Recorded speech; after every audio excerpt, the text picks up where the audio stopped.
What up, party people? Welcome to my channel. I am Erica. I know it's been a long time. We'll talk about that at the end. But tonight we're talking Love After Lockup, season 7, episode like 80 million. I think it's episode 17. The math ain't mathin'. And, we're going to make it happen, people. So let's do it. All right, here we go. I want a happy ending and tired of pretending to let them get the best of me. Oh, oh, oh, give me a break. The game is survival. Give me a break and play my rival. All right, you guys. I'm in Riverside, and I'm not actually in Riverside. I'm using Riverside today, so I'm trying to figure out if I'm going to stay or not, or go back to the good old regulars. But okay, let's focus. Okay, so we're talking Love After Lockup. So let's start it off with the trio. And this whole season, I have felt, because they started that new show, This is Polly, that really Damon is just trying to get on the show. Like, I'm not sure if he really likes Goddess or Bonita, and I don't see, it seems like he has a decent connection with either one, but let me know what you guys think and let me know your thoughts, because I feel like, okay, maybe he likes both of them, but nothing too special. So let me pull them up right quick on the screen so we can check them out. Let's see. All right, so we're ending this entire season. We know from last season, Love During Lockup, he's dating both of them. So the whole season, now he's out. He's trying halfway to kind of play the role. Like, okay, maybe I can, we saw him have the two pickups and all that other stuff, and basically they're both suspicious because he be ghosting them and he won't FaceTime. That's why people be hating us, but that's why you need an Android, because then nobody's trying to FaceTime you. That's just a point. Okay, so we're at the skating ring. I think we've been at the skating room. It seems like we've been at the skating ring. This is the longest skating party ever. I think it's been at least 2 episodes, but they're still at the skating ring. And they barely miss each other, and one girl, Goddess, is coming in the back, Bonita is leaving out the front, all the drama, all the things. And so then he tells them both, he tells Bonita, I want to have a dinner and you meet somebody. He don't say who it is. And then he tells Goddess, I want you to have a dinner with Bonita. So we get to the first restaurant, and Bonita, so then it's the whole thing, like, it's so crazy. So when they pull up, Goddess is with Damon. Bonita, I think she's already at the restaurant by herself or something, and so Damon tells Goddess to stay in the car while I go inside. Like, dude, really? I can't walk in the car with you? Like, I mean, I can't walk in the restaurant with you? Where they do that at? But Goddess is sweet, so I'm not sure.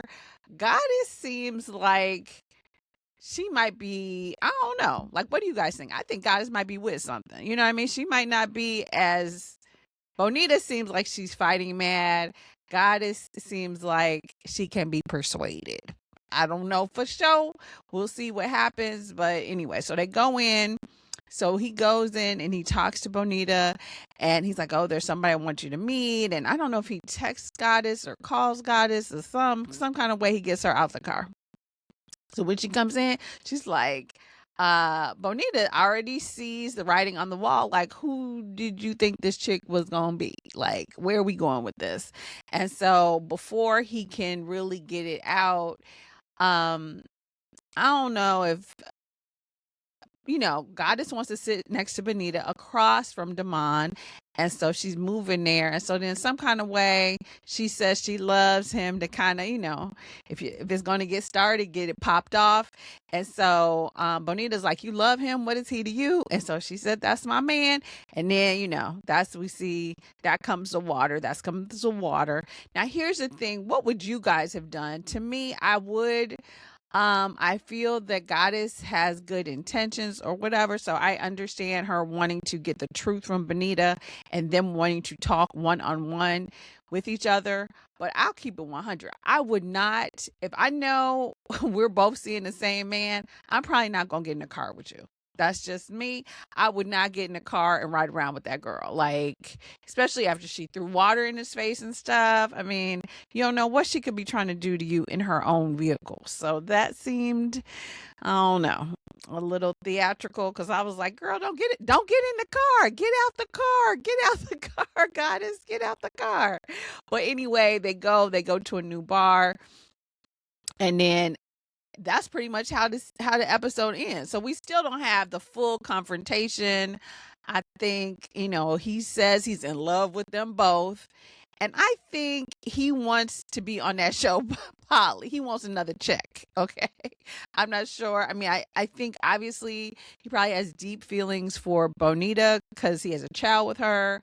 Goddess, she fine and she's fun. You know what I'm saying? But I don't know. The whole season, they've been dragging, and I haven't seen enough of their relationship to see if he's really into either one all that much. But let me know your thoughts in the comments. I will say Goddess did a great job on his hair. So she's a good stylist or whatever. But I don't know. I mean, yeah, if they're going to be on Polly, just be on that show already instead of dragging us through all this. So much for Goddess, Demand, and Bonita. So let's move on to our next couple. The next couple we're going to talk about is, what's her name? Rich and Felicia. Okay, Rich. Another couple still struggling for a storyline. I wish they were like, what's the girl's name? I don't know. The couple that fell out already that aren't on the show anymore. That's what these two need to do, because from the beginning, I never thought Felicia liked Rich, or certainly not. He was just one of her tricks. Maybe he was the only one who agreed to come on the show. And because remember, she was talking to all those people when she was in there. And I do feel bad because she spent most of her adult life, it seems like, in prison, which seems a little harsh compared to what the time some of the other folks have been getting. But be that as it may, you know, whatever. She's trying to find out about his divorce. I don't understand. He says he really is divorced. I'm not clear as to why you can't look this up online. I mean, the case itself should have been public record. Do you have a case number? Can't you just go, at a minimum, you could go to the courthouse, but isn't he in Houston? I mean, I'm pretty sure they have online cases. I don't understand why we can't look it up online. That's the part that seems crazy to me. So I don't know. Where is the lie? Like, maybe he is really actually divorced. I haven't taken the time, if anyone out there has. But to me, the divorce, maybe not all the particulars, but the actual case should be on the court system online under his name. So they're in like whatever county Houston is in. Let's try looking it up there. So it shouldn't be that big of a thing. But either way, let's see. So we find out that, we meet Rich's sister and he's getting out of jail because I guess, apparently you can't have weed in the car in Texas. I don't know if you can have it anyplace else, but he got picked up and he says driving while black or whatever. And he was in jail for like a week. Now him and his sister seemed interesting because, like, if you've been gone for a week, like, does anybody know where you are? Does anybody care? I don't know. I found it interesting that she kind of just popped up and it was like, oh, okay, where you been? And he's like, jail. So that was fascinating. Let's see. Okay, so all right. So we meet. So we're back there with Felicia's cellmate K or whatever. So now here's my thing. They decide they're driving up from New Orleans and they're going to confront him in Houston and all of that. So I get it. Why does her cellmate have her tatas out? Like, was that just me? Like, I didn't feel like she had a fight appropriate outfit on. Okay. Like, if we gonna jump your man, then like, I don't know. If I'm gonna be Vaseline and gym shoes and stuff, why is she the only one with a bra top on? Like, I found it kind of interesting because we all know Felicia got jealous because he wanted to hang out with Kay in the last season or whatever. So now I'm like, but now she gonna come with you to see your man. And she, I felt like she was dressed a little bit too provocative. But let me know what you guys think about her outfit in that. And then next week, maybe I'll come back with my old snazzy dazzy photos like I used to have. Yeah, exactly. So basically, I mean, Kay showed up to fight with her titties out. Why? I don't understand why.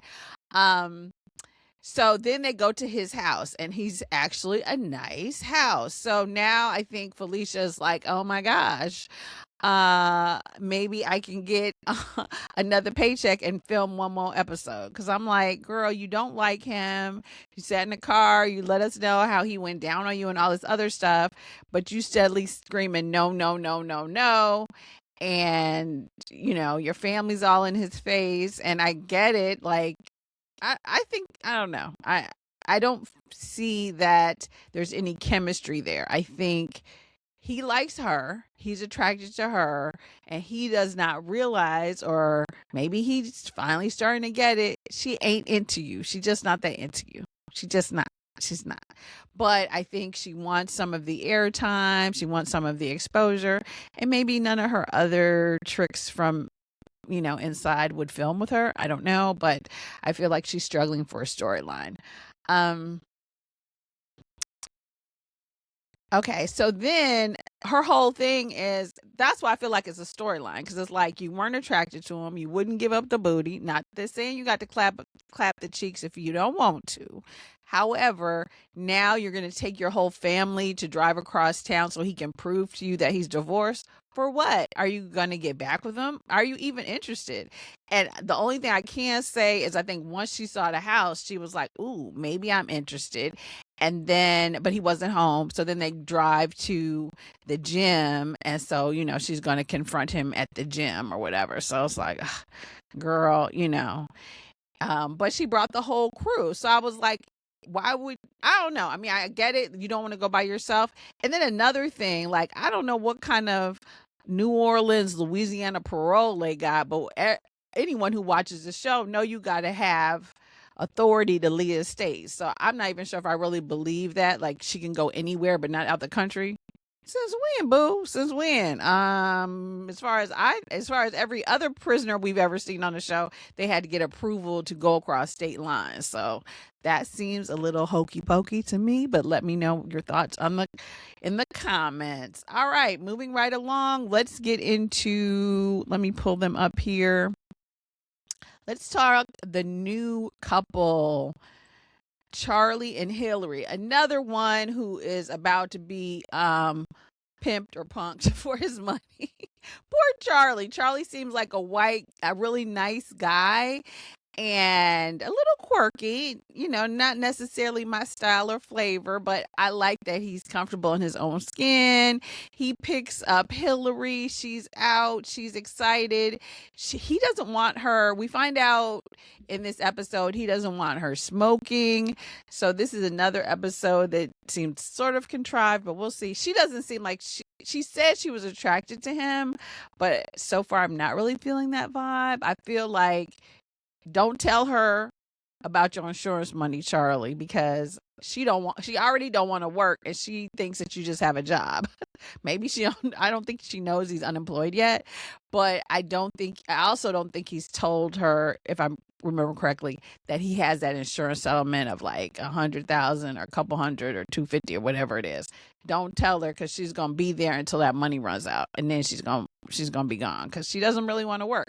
Now, I am intrigued by the fact that we are being introduced to a 58-year-old gold digger. I find that intriguing. Don't you? Don't you, people? Well, maybe not, but I do.